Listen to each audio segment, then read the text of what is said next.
Pemirsa, jelang akhir kunjungan kenegaraan Kaisar Jepang Hironomiya Naruhito di Indonesia, Kaisar Naruhito dan Permaisuri Masako mengunjungi Yogyakarta dan Jawa Tengah. Dan usai mengunjungi sejumlah tempat di Yogyakarta, kemarin Kaisar Naruhito mengunjungi Candi Borobudur di Magelang, Jawa Tengah pagi ini. Dan mengapa Candi Borobudur menjadi salah satu tempat yang dikunjungi Kaisar Naruhito? Selengkapnya kita bergabung bersama rekan Rida Pulpi langsung dari kawasan Candi Borobudur, Jawa Tengah. Pulpi, bisa Anda ceritakan dan gambarkan bagaimana jalannya kunjungan Kaisar Jepang di Candi Borobudur pagi ini? Iya, Marvin, Kaisar Naruhito tadi datang ke Candi Borobudur tanpa ditemani oleh Permaisuri Masako. Kemudian datang sekitar pukul 8 kurang pagi ini, didampingi oleh Gubernur Jawa Tengah Ganjar Pranowo, hanya datang ke zona 1 atau tempat saya melaporkan saat ini, kemudian naik ke Candi Borobudur yang ada di belakang saya. Namun hanya sampai lantai 9, dikarenakan lantai 10 ini dikhususkan untuk peribadahan saja. Dan pastinya Kaisar Naruhito juga memahami hal tersebut dan terlihat, tadi kami juga sempat berbincang dengan tour guide yang membawa Kaisar Naruhito untuk ke atas. Jadi Kaisar Naruhito tak hanya sekedar naik ke atas, tapi juga diceritakan dari relief-relief Candi Borobudur, apa saja arti dan juga maknanya. Tentu saja Kaisar Naruhito tadi terlihat dari ekspresinya, kemudian dari gerak tubuhnya bahwa tertarik, kemudian juga sangat senang dapat berkunjung ke Candi Borobudur, di mana orang tuanya juga sempat datang ke Candi Borobudur pada tahun 1991 yang silam. Kemudian tak hanya itu, tadi juga Kaisar Naruhito mengenakan batik dan juga mengenakan alas kaki atau sandal khusus yang memang harus digunakan oleh para wisatawan dan juga pengunjung jika ingin naik ke atas Candi Borobudur. Tak hanya itu, tour guide tadi juga menyebutkan bahwa secara khusus dia menceritakan lebih banyak mengenai bagaimana teknik air yang ada di Candi Borobudur, dikarenakan Borobudur ini merupakan susunan batu di mana ada bukit di tengahnya. Dan selain itu juga dikarenakan Kaisar Naruhito ini memang tertarik dengan di bidang perairan, sehingga juga banyak belajar mengenai hal tersebut.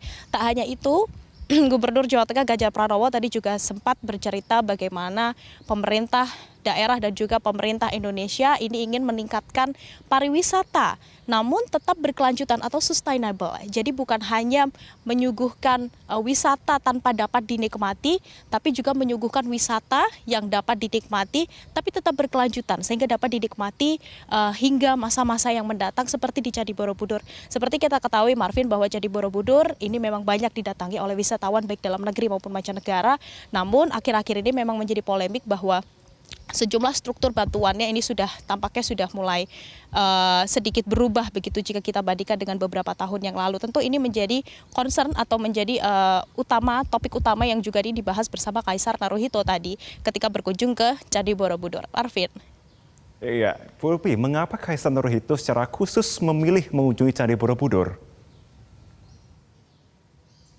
Iya, karena Candi Borobudur ini juga sempat didatangi oleh orang tua Kaisar Naruhito pada tahun 1991.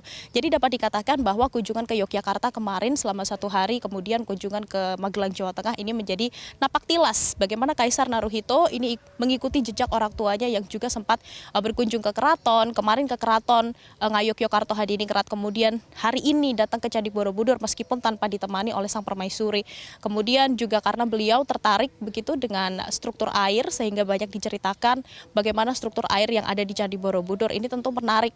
Kemudian dari Jawa Tengah sendiri memang memiliki beberapa kerjasama dengan Jepang, sehingga diharapkan setelah ini, tadi juga Ganjar sempat menyebut bahwa sempat berbincang dengan Dubes Jepang untuk Indonesia mengenai kerjasama apa saja yang sekiranya nanti dapat terbuka antara Jepang dan juga Indonesia, terkhususnya di Jawa Tengah. Marvin. Borobudur, Kaisar ke Balai Teknik Sabu di Yogyakarta dan juga makan malam dengan Sri Sultan Hamengkubuwono di Keraton. Bagaimana respon atau pandangan Kaisar Naruhito terhadap dua agenda ini? Iya, tentu itu adalah agenda yang cukup menarik karena di Sabo, di Maguwoharjo, Sleman, Yogyakarta ini merupakan salah satu bentuk kerjasama antara Jepang dan Indonesia dalam jangka waktu yang sudah cukup lama. Dan kemarin Kaisar Naruhito juga sempat menyebutkan bahwa dirinya kagum bahwa teknologi Sabo Dam atau ini semacam bendungan kecil yang digunakan untuk membendung adanya lahar panas dan lahar dingin ketika terjadi erupsi gunung.